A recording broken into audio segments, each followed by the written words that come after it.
Yeah, I wasn't considering story time, but my auntie keep pressing me about tell your story, tell your stories. So I guess this one, since it's gonna be easier one to remember, because it was so much going on at once over that during this period of time. When I was 16, me and the homie Sly Blue, we got arrested with Sly Blue from Paris neighborhood. We got arrested for armed robbery.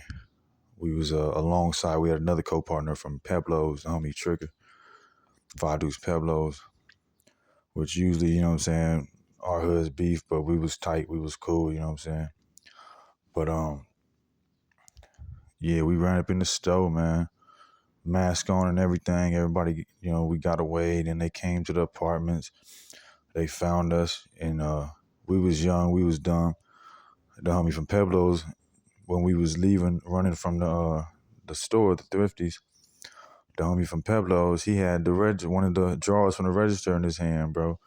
So when he took that to the apartments, you know, they came in, they found that, they found the gun, you know what I'm saying? And we got the gun, you know, coincidentally from the boy Snoop, you know what I'm saying? Snoopy Badass, you know what I'm saying? So we was cool back then, you know, Snoopy was going by Sly Blue. And so, you know, I just started hanging out with the homies from Paris neighborhood at this time. So I'm not like really like sold in yet, you know what I'm saying? But we all go to jail. Me, I get 4 years, Trigger get 5, Sly Blue get 3. But so for the first, you know, the earlier parts of our serving time, we was in Southwest Juvenile Hall waiting to be transferred to YA. Southwest is over in Riverside County. So yeah, so while in Southwest, you know, Southwest wasn't really like, you know, too much, you know, gang fights going on, you know, compared to CYA or a lot of the juvenile halls in LA. You know what I'm saying? We was, you know, it was me, Sly Blue, we from Paris, we was banging in Paris neighborhoods. You had a couple cats from San Diego, rolling 40s. Um, Two of them, it was us two, you know what I'm saying? So we was good, you know, but, you know, of course, Sly Blue, he was a hothead, so he would end up, you know, I'd be sitting down, we'd be sitting down watching TV, you know what I'm saying? All of a sudden, Sly Blue squabbling with somebody, you know what I'm saying? And I don't know, you know, I wouldn't even know what's going on, you know what I'm saying? You know, so he was squabbling with some of our, you know, some of our folks, folks, some cool folks we was both cool with, you know. A lot of times I ran the back fade for him though, you know what I'm saying? But you know, a lot of times I'd be like, man, you know, I'm cool with this nigga, but now I gotta flight him, you know, over Sly Blue. But you know, that's my guy, that was my guy, man. Love him to this day.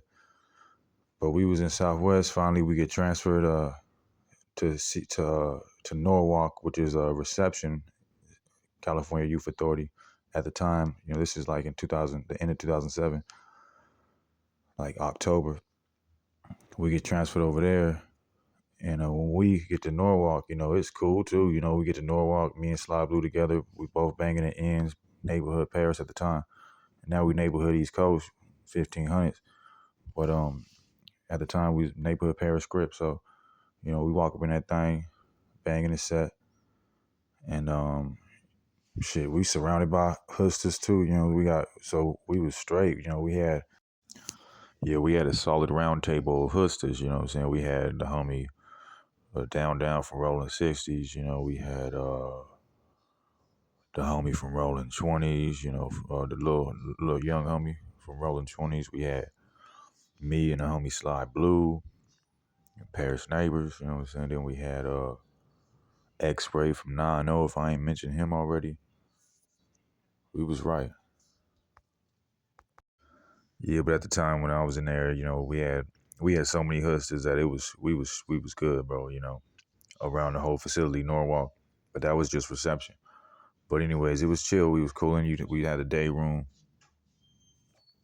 You know what I'm saying? And during the day room, you'd have, of course, the hustlers. We'd have our table. Then you have the Hoovers and the Trays and the GCs had their own table. Usually our numbers sat around even, or we was a little bit more than them. Usually we had a little more than them. But you know, them niggas was with the shit though too, you know what I'm saying? Yeah, but one day I was in the day room, man, politicking with the homie, one of the homies, I think maybe Taz and Taco, most likely, because I was really vibing with them. homies from 9787, Taz and Taco, because they real tight with hustlers anyway, so they was rocking with us. So I kick it with them. I'm chopping it up with what I believe maybe Taco. Me and Taco, we like in the fourth row, like fourth, fifth row, like in the back. You know what I mean? In CYA, you had like they had like 40 inmates to every unit. It was probably like 10 to 15 units in Norwalk. So in our unit, we had like 4 or 5 seating rows, maybe 10 in each row. So I'm in the last row chilling with Taco probably, and I look to the front because I hear some scuffling. Sly Blue and one of the homies from Do Rock GC. He was a cool nigga though. They ride with trays and shit, but he was cool. But lo and behold, these niggas done kicked it off with the Sureños. So in our unit, it was fair. It was 20 blacks, 20 Mexicans. It was no white boys. But so it was 20 on 20. As soon as I seen Do Rock and Sly Blue squabbling with the Sureños, I jump over the chairs. I get to the first row. I'm right in the middle of the action with Sly Blue and Do Rock. And everybody else jump in. And of course, everybody, all the homies from the hustlers to the gangsters to the hoovers, and all the Sureños, united, they rep and we jump and we do our thing. Everybody do their thing. So after maybe about 5 minutes of squabbling, 5 minutes of the riot, CEOs finally come in, pepper spraying everybody, breaking it up, and they throw us all on lockdown. 23-1. Really, you don't even get that one. We probably went out like twice a week, if that, maybe once. But while on lockdown, it wasn't as unified as one would think. While on lockdown, you had a lot of noise coming from Hawk's cell. See, Hawk was like one of the Hoovers, like one of they retarded homies that was like super extra out, kind of chunky, kind of got a good size on him, a little bigger than I was. But he was a loudmouth nigga, like, but you could tell he was retarded. This nigga was on the tier, dissing the ends, talking all type of trash behind that wall, behind that cell door. Hawk was the most extra out one out of the Hoovers and the GCs, bro. So Hawk was talking all that N-word shit, talking, in this, in that, you know what I'm saying? Dissing the hustlers, bro, behind the cell door while we on lockdown. And I forgot to mention we had a homie from Rolling 20s. He was like the youngest brother in the dorm. He was like 15. I think I was like 16 and a half, turning 17 at this time. But he said, because back then when it was shower time on lockdown, they do like 4 or 5 inmates, juvenile inmates at a time in the shower. So it's an open shower. There's 4 stalls. So you're right next to folks showering, right in the same shower, shower room as you. So I guess when the homie from Rolling 20s went to go shower, they put him in the shower with a nigga from Hoover, a nigga named Snap from I think he was from 11 Dudes. But anyway, Snap, he was like a chubby nigga, and he was a lot bigger than the homie from 20s. Snap got the C blank on his shoulder, his right shoulder. He got the C blank tattoo on his shoulder, and he like pointing at it in the shower to the homie from Rolling 20s, little nigga from Rolling 20s. He like pointing at it and like, yeah, like, look at my tattoo. And back then, if you had a C blank on your tattooed on you, then you wasn't supposed to be able to walk the line. You know what I'm saying? That means automatic. Every Crip is supposed to rush you. It's too many Crips back then in CYA, probably still. So when we get off lockdown, like, it took like maybe 2 weeks to get off lockdown. We get off lockdown, we in the day room, and all the hustlers, including the homie from Rolling 20s, we all at the table talking, and the homie from Rolling 20s, he bring it up. He said, hey man, when I went to the shower, this nigga had got the C blank on his shoulder. He was showing it off, but look, he trying to hide it now, but he was showing it off back up in the shower. And we was like, yeah. Oh man, so we knew what we had to do. All the hustlers was together, like 7 of us. And then plus a couple other niggas from other hoods, like the homie from Pomona Mafia, the homie Duty Loke, Pomona Mafia Crip, a real one. He was like a short nigga, but he was turned up, so for a couple, like, we sat on it for like a day. The next day we go to the Chow Hall. At Chow Hall, all the units, because we was in one unit, but there's like 12, 15 units in that whole facility, and everyone got at least 40 juvenile inmates in it. So we mingle with these other folks during chow hall, or sometimes during the little uh, the yard time they would give us. We would be all mixed up. So when we get to back from chow hall, well, during chow hall, other homies from other units found out about the situation. Other Crip homies, other hustlers, the homie Born Ready in Hannibal, I remember specifically from Rolling 60s, Born Ready in Hannibal. They sat with us and they told us, man, y'all got to get that boy, man. Y'all got to get that boy because he's not supposed to be able to walk the line. If y'all don't get that boy, man, y'all whole unit gonna be considered all bad. That unit gonna be cased. So we was like, all right, we gonna do it. We gonna get him. So yeah. So in the meantime, like this, after chow hall, we told him we was gonna do it. And that day we had church service that evening. And church service was like, it was that evening, so it was dark when it's time to go to church back then. And so, when you go to church, you line up to go in there, you line up to come out. So all the Crips we got together. If you combine the neighborhoods with the other niggas that was cripping, we had about maybe like 12, 15, about 15 Crips, all together with us. And at this time, BD from Nine Deuce, he actually just left. He got shipped to Preston up north.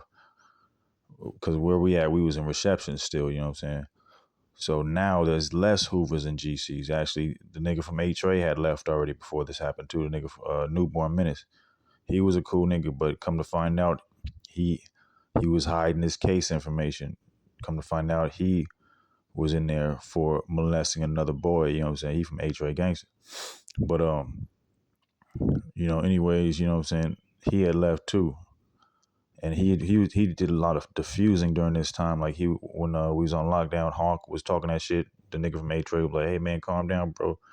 Hawk will be talking about the whole crib car. He say, because the Hoovers was criminals. You know what I'm saying? Yeah, the Hoovers was criminals. So back then they was talking a lot of that BKCK shit. So the nigga Hawk would be like, fuck you crabs. You know what I'm saying? Talking all that shit. So the nigga from H-Ray was like, hey, hold on, cuz, hey, listen here, third. The H-Ray's scripts are still, you know what I'm saying? So you can't be dissing the C. You know what I'm saying? And he would diffuse it a lot of times. That was during lockdown, you know what I'm saying? So nobody was really able to touch nobody really yet. But when we got off lockdown once again, they gave us the order. So we arranged it. We got together. We said, we going to do this shit during church, after church service, when it's time to line up and go back to the unit, we gonna rush these niggas. So it's like four of them niggas at this point in time. For like, it was two Hoovers. Really, it was just two Hoovers. Really, it was Hawk and Snap. Really, the other niggas got out of there. So it was two niggas in one morning I can't think of because one of them ran. So after church service, we got, like I said, man, we had at least 15 Crips with us. We all lined up with all the blacks and the Mexicans. We all lined up together. It's in it's two lines going from, two parallel lines. You know what I'm saying? We in the line. And I'm standing behind Duty Low from Pomona Mafia and the homie Sly Blue. And, as we lining up, we all kind of glance at each other. And then the nigga from Pomona Mafia, Duty Low, he take off. Bloop. He flight that nigga Snap. As soon as he take off on Snap, we all rush towards him. Snap just gets swarmed like a beehive. You know what I'm saying? Like, he got swarmed. It was like a bee swarm, bro. So they swarmed all over Snap. It was hard for me to even get a kick in on him when he was on the ground. So I got like a couple kicks on in on the thing. You know what I'm saying? Then I turn around. I was like, I know Hawk is still out here somewhere. I turn around. Hawk was booking it. Hawk from 9-4, the nigga with the biggest mouth. He was booking it. He jumped underneath the one of the benches. This is all out in the yard area. So he running, he jumping, he hide underneath the bench tables. There's like some silver metal bench tables with like 4 seats, and he's hiding under there. And by the time I get to him, he's underneath the bench table. So I'm throwing kicks at him, boom, boom, boom, yeah, you bitch, blah blah blah blah. And then so we do that, and they come, they break it up. You know what I'm saying? I think they probably pepper sprayed a little bit like usual. Every time some shit go down, they come in, they pepper spray if you don't get down immediately. So yeah, after we handled that, they put us all on lockdown again, right back to lockdown. So now everybody back in their cells, no more free day room. You know what I'm saying? No more politicking with other units. You know what I'm saying? You get your food through the door. They got a little slot in the middle of the door, just like in the jail documentaries. Slot, get your food in there through the door. You don't go to the chow hall no more. But so during this time, me and Sly Blue, maybe like a week into the lockup, they tell us, "Come on, y'all, roll it up. Y'all going to Preston." So shit, me and Sly Blue roll it up. You know what I'm saying? They always, a lot of time, most of the time, they had kept me and Sly Blue together in the same facilities, probably because we was co-partners and from the same hood.